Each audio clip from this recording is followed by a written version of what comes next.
Hi, I'm Maddie, and I'm also brolic. And both of these statements are the truth, but only one of them relays my real name. Anyway, I am your coach of the Los Angeles Reshirams, and I belong to the National Pokeball League. And now, if you guys are not familiar with this league, it is a draft format Pokemon league where 16 coaches draft teams of Pokemon and they battle each other week in and week out, trying to have the best record so they can move on to the playoffs and potentially win a championship. Now, our team is doing fairly well so far after 3 weeks. We are currently 2-1. Unfortunately, we probably should be 3-0 because our one loss was pretty heavily dealt by hacks.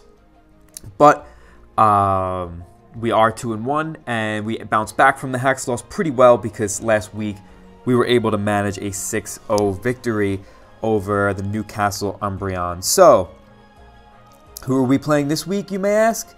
It is none other than the King of Kings himself, regarded as the best draft format player in the game, Gypsy King and his Sydney Sharpedos. Now, Gypsy is considered the best draft format player in the game for a reason. Almost every league he's in, he wins, and he is probably the most consistent player in the format. For a while, I thought it was myself, but recently I haven't been as consistent, so I'm going to need to step my game up to get back to that level. But nonetheless, we have had some great historic battles with Gypsy in the past, and honestly, we do pretty well against Gypsy because he brings out the best in me. Hopefully I bring out the best in him as well because we've had some really great games. But I would say that we both bring out the best in each other because our teams for each other are usually just essentially perfect to the point where, like, if one of us has a good matchup, it's really hard for the other one to win. And if we have, like, relatively even matchups, we both have ways on our team to beat pretty much any combination of Pokemon the opponent could bring. So I really do think that our games are special, and I love getting to play him, even though he's one of my closest friends. And you don't want to get too competitive with your friends. I just love getting the chance to play him because he's so good, and I definitely think he helps bring the best out of me for some really entertaining matches and just ones that I can remember for a long time.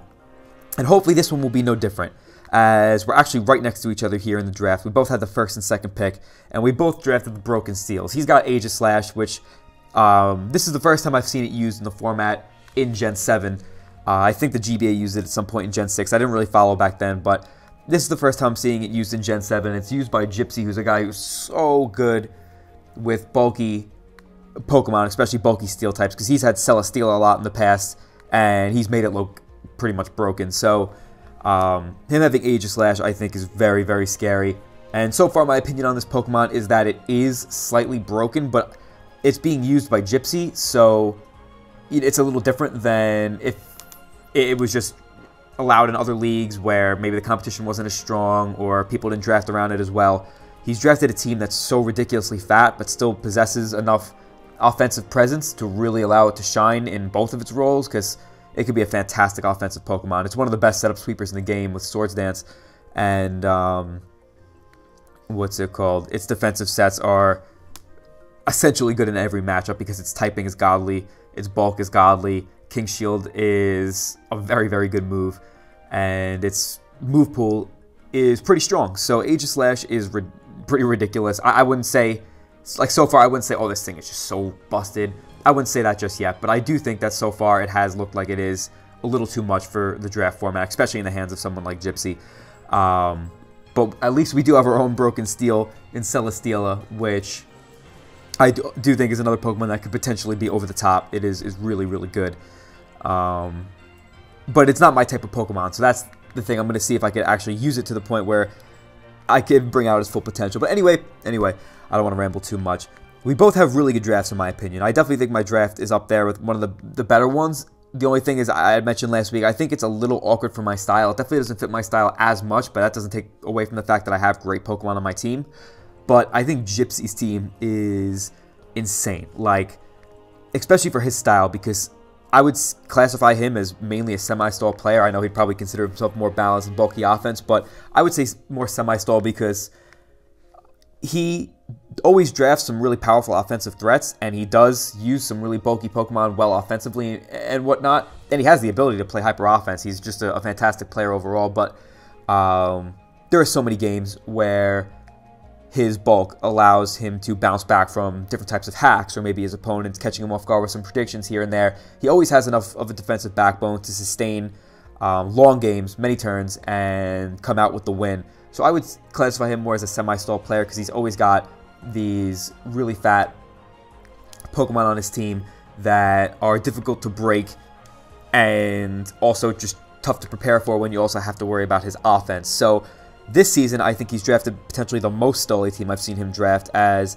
Aegislash is a ridiculously good defensive Pokemon. Garchomp can be very good defensively, but Z Garchomp is a huge offensive threat. So that is right there one thing that you have to really be careful of, because it's got a solid speed tier, really, really good coverage, and is a very good Z move user, and also a really solid stealth rocker. And his team getting up stealth rocks is very dangerous with the amount he could afford to switch back and forth and force certain things out. So next up, he's got Clefable, which is an incredibly versatile Pokemon, but definitely one of the best stall Pokemon in the game. Suicune, one of the best stall Pokemon in the game, especially in Gypsy's hands. Gypsy is ridiculous with Suicune. So I know he wanted Rotom Wash, and I was actually pissed because someone was, I think he was getting ready to pick Rotom Wash, and it got sniped from him that round, so he ended up going up with Suicune, and I was like, no, I really do not want to deal with Suicune. And unfortunately, he did pick it up. Next up, he got a Selgor, which is early for, it's kind of early for an Selgor pick, but he really wanted that speed control. He gave it Z moves, which is pretty nice because it's got good coverage and just amazing speed. And also it gets access to both types of spikes, which is really nice for his fat. Even things like Mega Medicham down here. So next up, he's got Nihilego, which has the option to be both very offensive as well as fat, and also very good at setting up hazards. You'll notice that a lot of his offense can set up hazards too. So not only can they, put in a lot of work and force switches offensively, but they could also force switches and take advantage of that and set up hazards, which is another big threat of his team. He's got the Mandibuzz here, one of the best checks to Aegislash, so kudos to him, recognizing that and drafting it to his own team. And Mandibuzz is a really annoying Pokemon, and Gypsy, in the hands of Gypsy, it's going to be really annoying. Quagsire is another really annoying Pokemon, and another smart pickup by him, because normally I don't think Quagsire is that great in the draft format, but with Garchomp, it's really cool because it allows him to play around hidden powers so much better. And for example, something on my team like Raikou, which would probably have a great matchup if he only had one or the other, it really helps him in that situation because I can't run both types of hidden powers and whatnot. So that's cool, and it also allows him to run things like Magikarp Clef more easily because he has a potential unaware user in Quagsire in the back. He's got Vileplume, which is a really nice defensive Pokemon, and I would think that he probably picked up with Azumarill in mind. It's a good Pokemon. It's a pretty good low-tier Pokemon all around, definitely, but what's it called? Azumarill is a really big threat to what he has right here, so I think Vileplume definitely helps him out with that. It's at least on paper. And then he picked up the Rotom Frost and Duosion recently. That's actually kind of annoying because Rotom Frost is a pretty good offensive matchup against my team, but overall, I think I have ways to deal with it, but Duosion is also annoying because that actually hardwalls Celesteela. Celesteela is really, really annoying to his team because it could do pretty well both offensively and both as, just the annoying tanky set. But Duosion really kind of puts a stop to that because with a Violite, it could easily take max attack heavy slams, and it can also shrug off special attacks from Celesteela, even Z-move special attacks fairly easily, unless I have a special attack boost first. So, got to keep that in mind. And finally, for his last pick, he has Mega Medicham. So, that really pushes his team over the edge, in my opinion, because it's like, okay, yeah, he's got some offensive threats. Aegislash could be offensive. Garchomp is a pretty solid offensive threat. Selgor is some nice speed control. But then everything else, I mean, Nihilego is solid offensively too, but it's walled by a fair amount of Pokemon, especially Steels. But then you get to the Mega Medicham, and it's like, okay, if you don't have a bulky Psychic on your team, Mega Medicham just pretty much gets kills against you. It's really, really difficult to play around, and it really just allows him to go offensive or defensive with his team so much more efficiently because if he had all that stuff, if he had like this whole team and then another Mega Pokemon, like, I don't know, just something that's not that offensive, then you could really design your team to be a type of stall-breaking team that all it needs to do is really be able to deal with things like Garchomp, potential SD Aegislash, Selgor, and Nihilego. Not that difficult, but then trying to deal with Mega Medicham, probably the strongest Pokemon, the strongest breaker in the format. Now we're talking a really difficult team to prepare for. So I put in a ton of time preparing for this game because I really don't think my matchup is very good. Without a doubt, I have really solid Pokemon, like I said, and I have big threats to him, but I just think that he has ways to beat. Okay, so for me to be able to prepare for everything he could bring, I really need a compromise. I have to build a team that could break something that he brings that's really fat, and it could also handle something that he brings that's offensive, and to really try to compromise to where the point where I probably couldn't beat a more HO version of his team, and I probably would also really struggle with more of a full stall version of his team. Makes me feel as though I am at a disadvantage in this matchup because if he brings one or the other, then I am in serious trouble, and he could easily do that. He could, you know, have mocks against people and realize that, okay, he can't break this. It's really tough for him to break this, especially if he's preparing for my offense, or vice versa. He probably is preparing so much for my fat. I'm going to go with this really solid offensive game plan that will probably catch him off guard. And either way, my threats are just really big threats to him anyway, so I could have the chance to outplay him and win even if he does expect this type of team. So I feel that I'm at somewhat of a disadvantage here. But we've overcome bad matchups in the past. Last season, I think my matchup against him was one of my top 3 worst matchups I've ever had.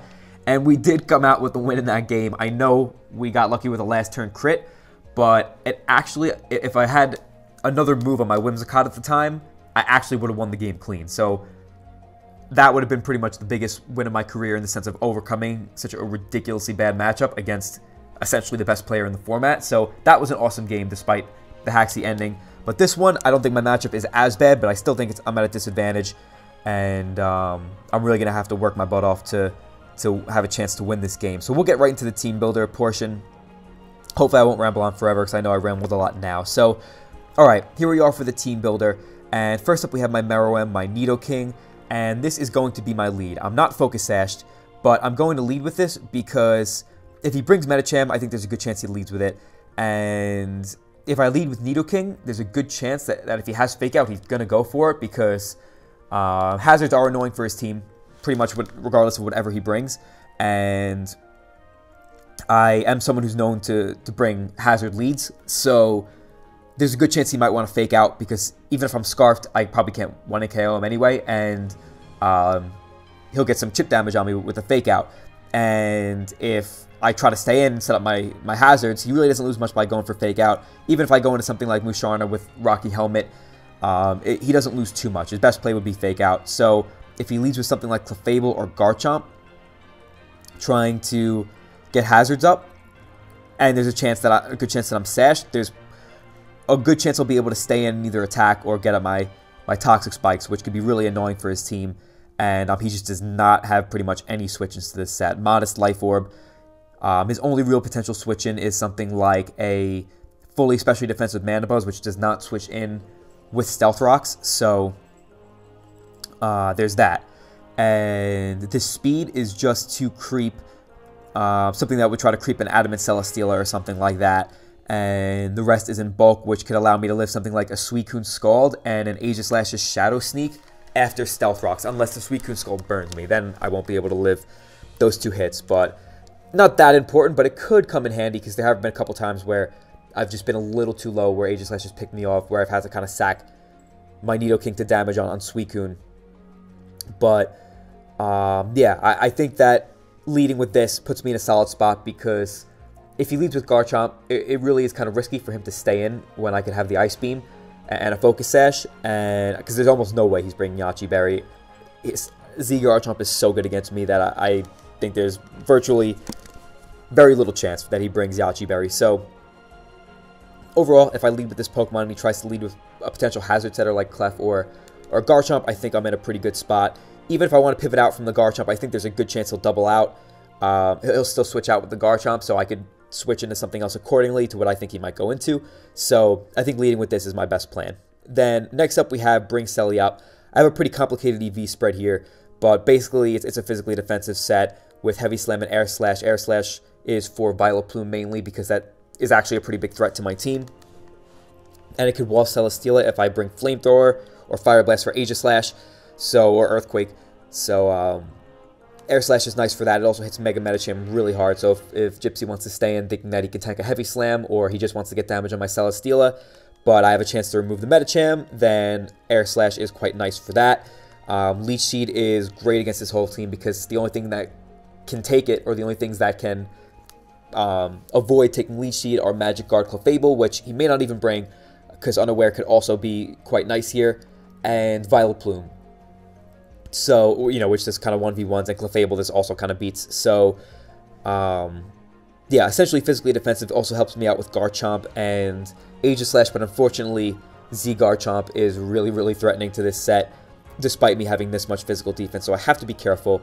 And I wanted to try to squeeze Toxic somewhere on this set, but I just felt that I could not fit it, unfortunately. So next we have my Velveteen Dream. First time I'm bringing this season, and it is a just max Fizz Def set. The reason I'm max is because Mega Medicham is just so powerful that if it has something like Mega Kick, I would need pretty much max, or the more defense the better, to have a chance to live something like Mega Kick after a Drain Punch or an Ice Punch, or if I come in after 2 rounds of Stealth Rocks. Basically, Mega Kick can do up to like 76% to Musharna from, or a +1 Mega Kick if he goes for Bulk Up or something like that. So that's why I needed this much physical defense. Mega Kick may have a chance to 2 a KO after Stealth Rocks, I can't remember, but anyway, Medicham is just really, really strong, and the more defense on this, the better. It also really helps with the Garchomp because I have the Hidden Power Ice here. So if he's burned his Z move, then this can easily avoid 2 KOs from Earthquake. A +2 Earthquake does like around max 75, so that's another good reason that max is important here. And then we have the Shadow Ball, which hits both Medicham. It's nice for Aegis Slash, which might want to switch in on this thing because I really can't touch it. And Baton Pass is just nice for momentum, Moonlight for recovery. Relatively simple set. I couldn't afford Rocky Helmet because I'm sure people are like, why aren't you running Rocky Helmet on Musharna when he's got a Mega Medicham? Because I can't wall Mega Medicham if I run a Rocky Helmet. That's how strong that thing is. And Musharna is really bulky. Like, this is considerably bulkier than Reuniclus. Reuniclus has 110 HP and 75 physical defense. Musharna is a tank. It's really, really fat.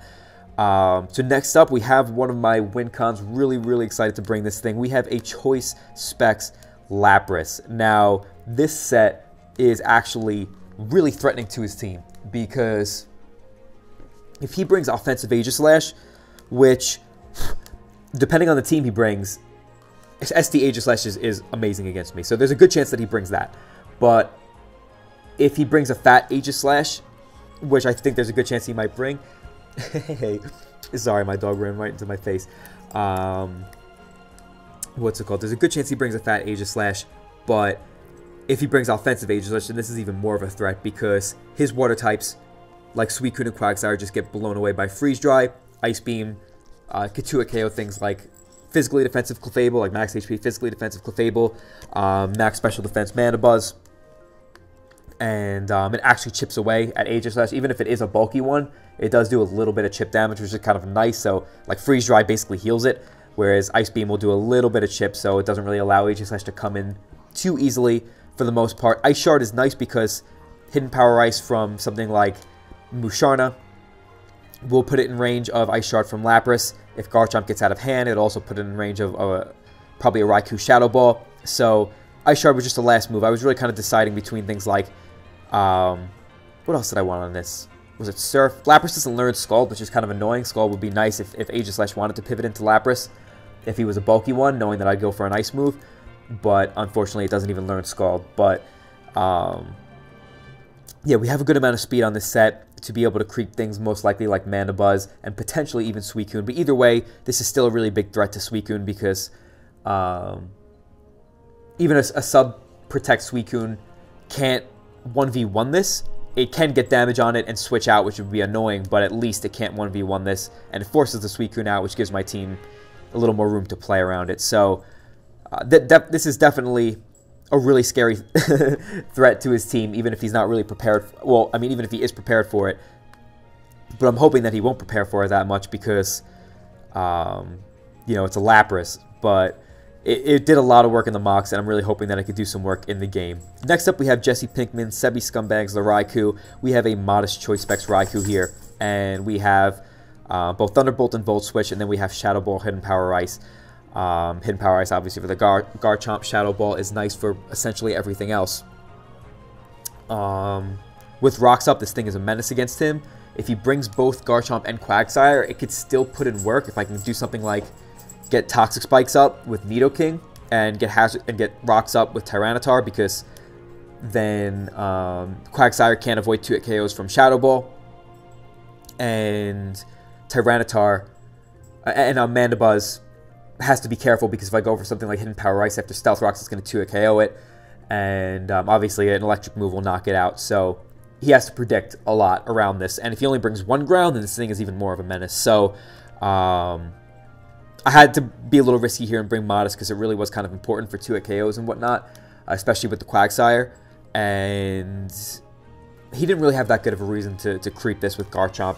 It really just would have been a prediction type of thing on his end, but the damage output with Z-Chomp is really important for Celesteela, in my opinion. So, yeah. But, yeah, this thing could definitely be quite annoying to his team. It's very nice for the Suicune as well, but I'm going to have to really put myself in a position to allow Raikou to shine. Spec Shadow Ball is also really nice for Aegislash. And finally, we move on to my Brock Lesnar, the Mega Tyranitar, and we have, this is in normal Tyranitar form, so I can't remember exactly. I think the speed was the same as Lapras's, to most likely creep things like Mandibuzz. We have dual stabs here, and I have Taunt and Stealth Rock. Taunt helps me shut down, not shut down, but helps me with Aegislash a little bit. The defense allows me to take a max attack Aegislash, Sacred Sword, after Stealth Rocks, which is pretty ridiculous. And Crunch does a lot of damage to it, even through King's Shield. I mean, not after I'm at -2, but if he, you know, is in a shield form, Crunch still does a lot of damage to it, which is nice. And Stealth Rocks are pretty important here, because his only hazard removal on his team is Defog, so if I get my hazards up, at least if he wants to remove them, he's removing them from me too, which is kind of nice because I'm a little weak to hazards myself. But Taunt is really nice because this allows me to actually sort of 1v1, or at least pressure things like Clefable and Quagsire much better than I would be able to otherwise, because even a max attack Mega Tyranitar Stone Edge doesn't 2-hit KO max defense Clefable, and you know, he has the option to run unaware, and Quagsire just always shuts down Mega T-Tar pretty much. So having Taunt on it is nice, because if I could do some damage to it and prevent it from recovering, then it's harder for him to switch his Quagsire in on things, making him predict more. So overall, this team is really, really well prepared for if he runs a team that is like mostly semi-stall with a little bit of offensive pressure, or like more balanced where it's sort of semi-stall but has even more offensive pressure. It's really good against a team like that, and I think those types of options are his best options overall against me, because he just has such a solid defensive backbone against me, and he has such amazing threats like Mega Medicham and Garchomp against me too. So this team has the tools to pretty much beat whatever he can bring, but I know that the matchup is kind of rough for me, and I know it's going to take some nifty playing for me. Unless he's really not expecting a lot of the things that I have, then it's going to be a tough game for me to win. So I know what I have to do, and I'm going to hope that I can do it. So we will stop this here, and now I'll get right into the battle.